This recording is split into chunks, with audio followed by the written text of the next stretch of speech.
Hi, my name is Seema Chandra and with me is my co-host Sarika Bansal. Sarika is a nutrition expert, a health coach, and she's been in the food industry for the last 15 years. She lives by her wellness mantra, and I can tell you she lays out the most spectacular table ever. Her food philosophy is go step by step, no fat diets, and she believes that the slow and steady always win the race. Thank you, Seema. That was very generous, but you are no less. She's just not a food lover, but she's a powerhouse in the world of food and nutrition. She helped set up NDTV's food portal 20 years back. She was our favorite food show host who introduced us to a lot of global cuisines. And not to mention, she has a master's in public health. So trust me when I say that you are going to have a ball with all her knowledge and stories. Thank you, Sarika.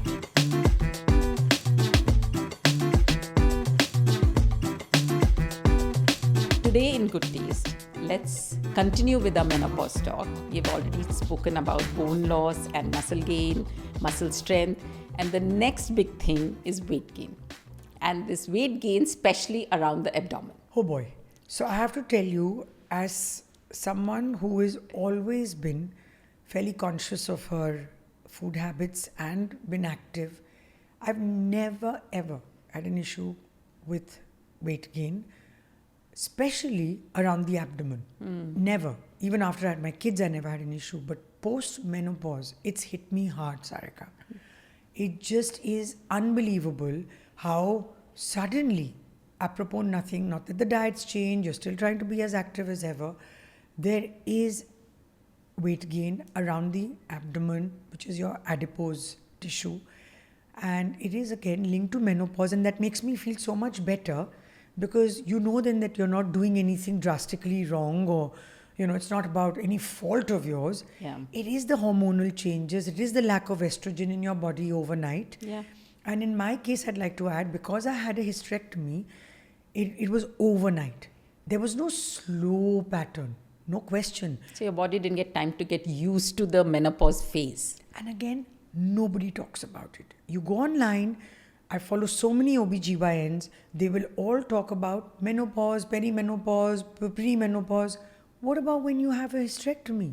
What happens to you when it's overnight? No one is telling you, no one readies you for it. Yeah. Right? And because it's something that you don't have any control over, what you can do is again make lifestyle changes so that you deal with it. And it's like when we talked about bone loss and muscle strength, those lifestyle changes also help you with the weight loss. Yeah. So once you make, these weight loss changes, the lifestyle changes for bone loss, muscle strength, what you're eating, you're aware of this, you incorporate this in your life early on, your body is ready to deal with it. You are ready to deal with it. Weight gain especially creates a lot of anxiety in women. Yeah. Because it comes with that territory that I have suddenly put on weight. Yeah. And they go into these crash diets, Sherry. They are doing so much more harm to their body. Mm-hmm. Instead of fixing it, they are actually doing harm to their body. So crash diets don't work. So here today in Good Taste, we are trying to tell them to make lifestyle changes. You don't have to go on crash diet. You don't have to kill yourself working out. But we are giving you tips so that you can maintain a lifestyle through your life. Totally. And you're ready to deal with menopause. Yeah. And let's face it, the science is clear. Because you have lower estrogen levels, that shifts your fat storage towards your abdomen. Yeah. So that's why more towards... I didn't know this. Yeah. From a pear shape, you go to an apple shape. Yeah, I know. Because of estrogen. Yeah, exactly. Because of no estrogen, because of lack of estrogen. Yeah. Exactly. Wow. And that's the other thing. And the other thing is because if you lose your muscle mass, to your point about exercising, if you lose your muscle mass, it's going to reduce your calorie burn. Yeah. So that also is going to make you put on weight. So there is a scientific reason for all that's happening to us. I've also read that belly fat makes it harder for you to control your sugar. Yeah. So a lot of people get blood sugar issues. Yeah. There's no question that happens. And I want to come to another point, Sarika, about sleep. Again, not discussed, but there's a relationship between getting good sleep and weight gain. And without a doubt, menopause does wreak havoc with your sleep cycle. So what happens when your sleep is not complete? You don't get a good night's sleep. Your hunger hormones start acting up. And because of that, you get cravings and then you don't eat right. So that's how it is related. So that's why sleep gets very important. And in menopause, that is one thing which is completely destroyed.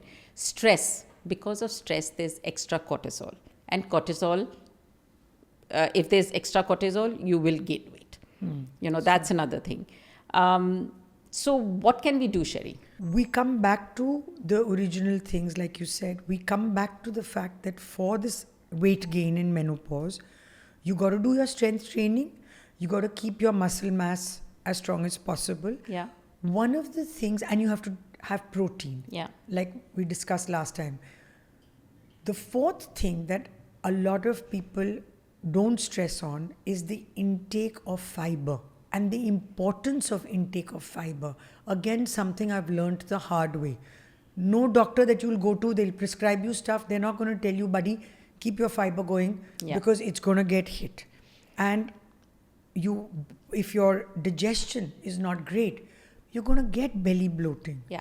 It's going to happen to you, and again, you're going to feel awful about yourself. Eventually, it's not great. So what can we do to increase our fiber intake is crucial during menopause. I agree with you, but I just want to go back and add something to the strength training. Right.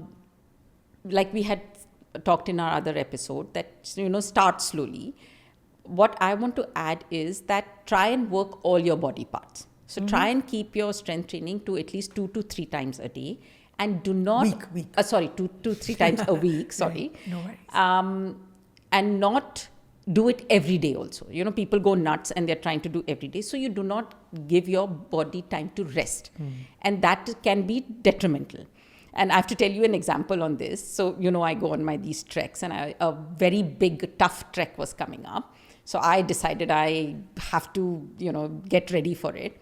And I, for a month, was exercising day and evening. So I was doing 2 kinds of workout every single day. Wow. Sherry, it did not help me at all. I was exhausted all the time. I also thought that I'm feeling a little puffy and bloated. So, so I did not give Why was that? because I was not giving time, inflammation. I was not giving time for my body to rest, my muscles to rest. That was increasing inflammation in my body. So that's what I want to tell people, that when you're going out for strength training, don't go mad. Right. Give your body rest. Change your exercises. Oh, yeah. Make sure that all your body parts are worked on. So I do alternate. Like I'll do upper body one day, and then one day I'll give it a break. Next day will be lower body. Yeah.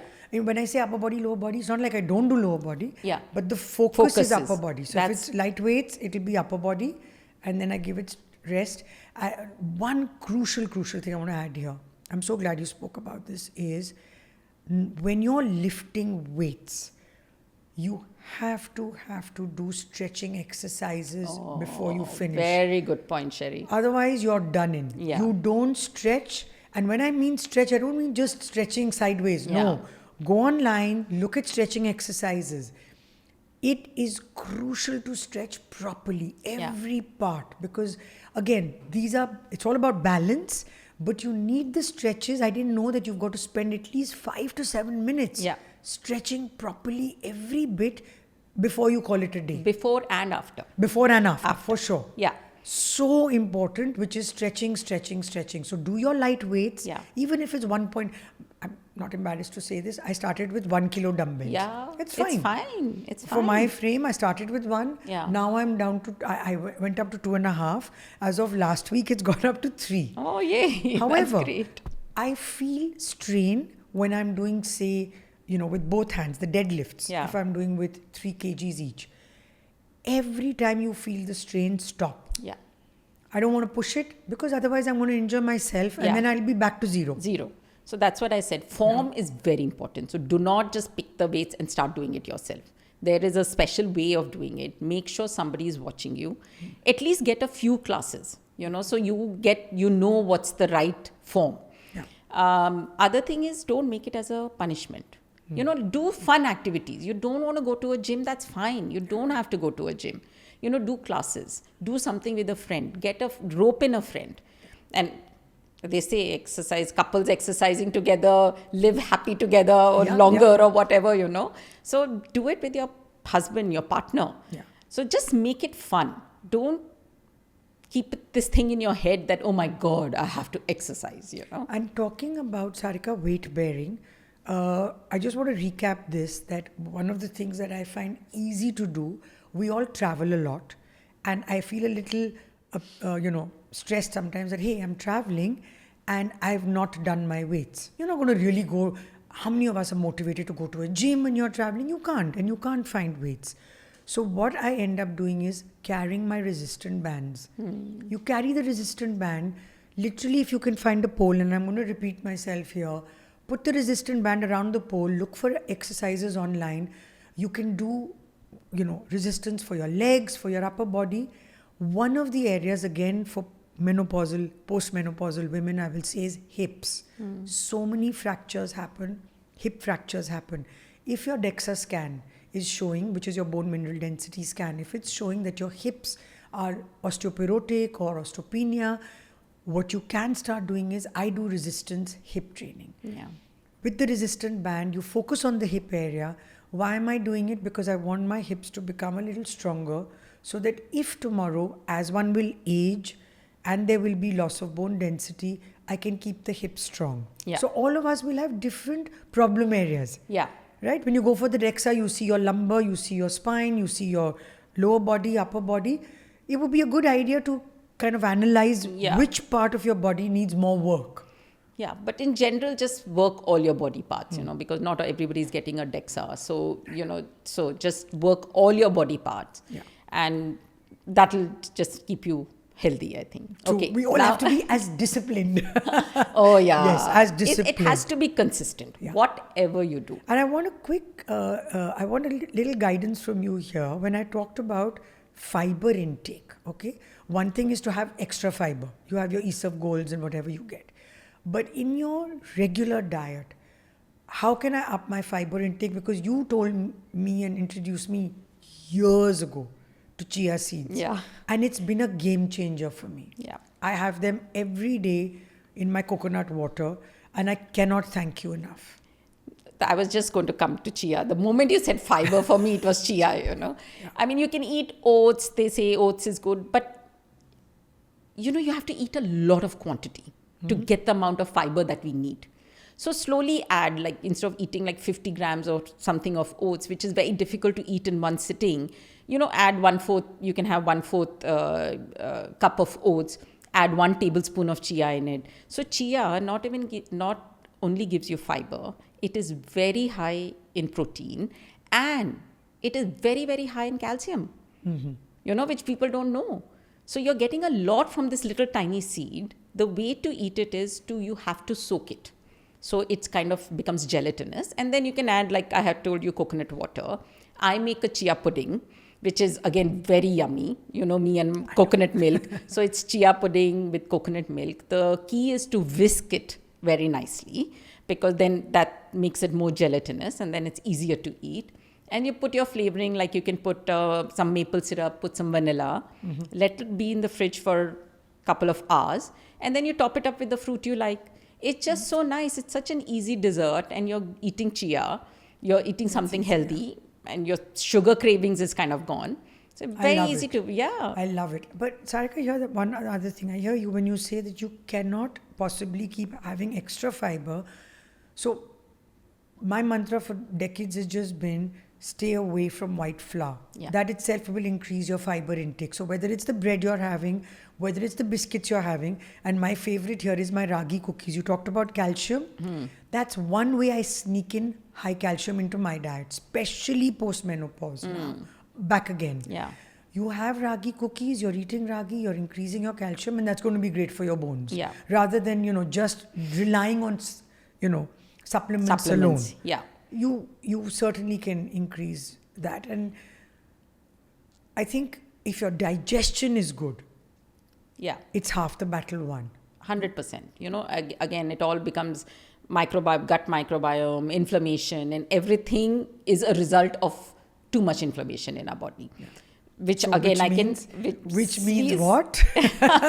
sleep, stress. Yeah. Again, two things which are very important to manage. Yeah. These are all increasing your cortisol levels. The moment there are more cortisol levels, there's more deposits of fat. Yeah. And that again comes to weight gain. It is all this fat at this time deposits around your waist.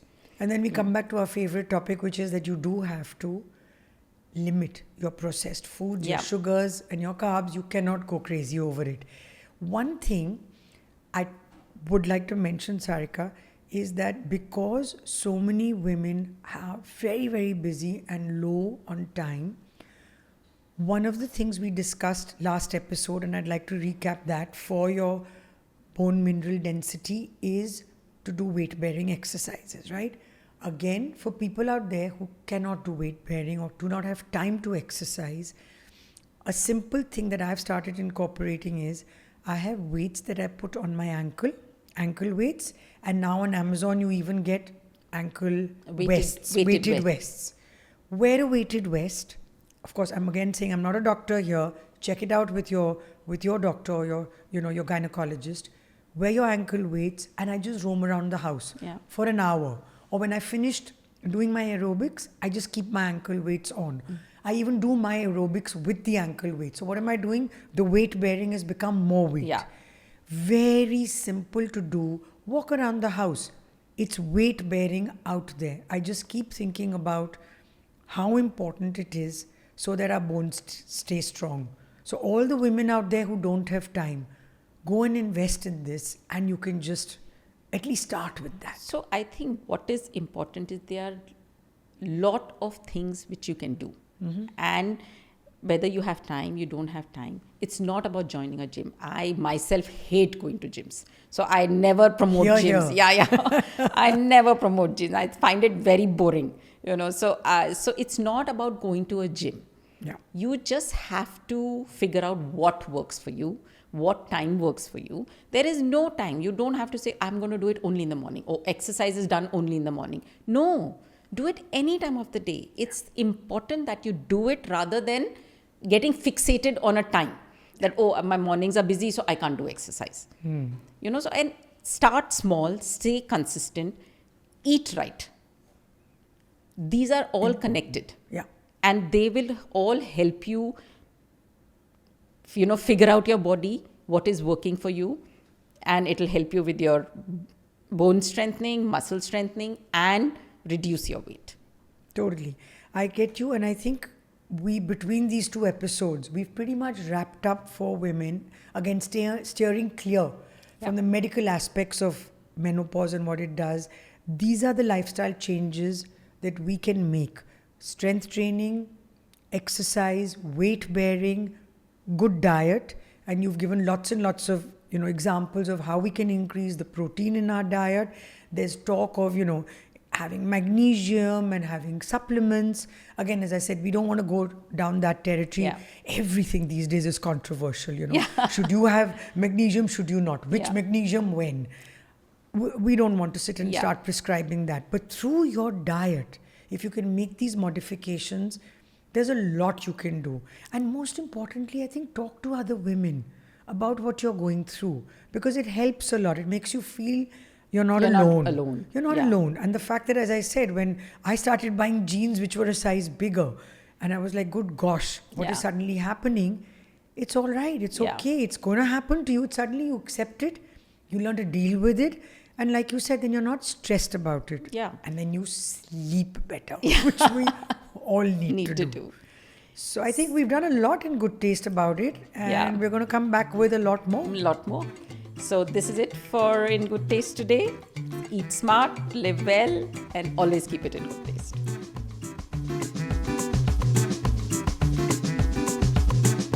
If you liked our podcast today and found it useful, you can like, share, and subscribe to In Good Taste. We look forward to bringing you a lot more.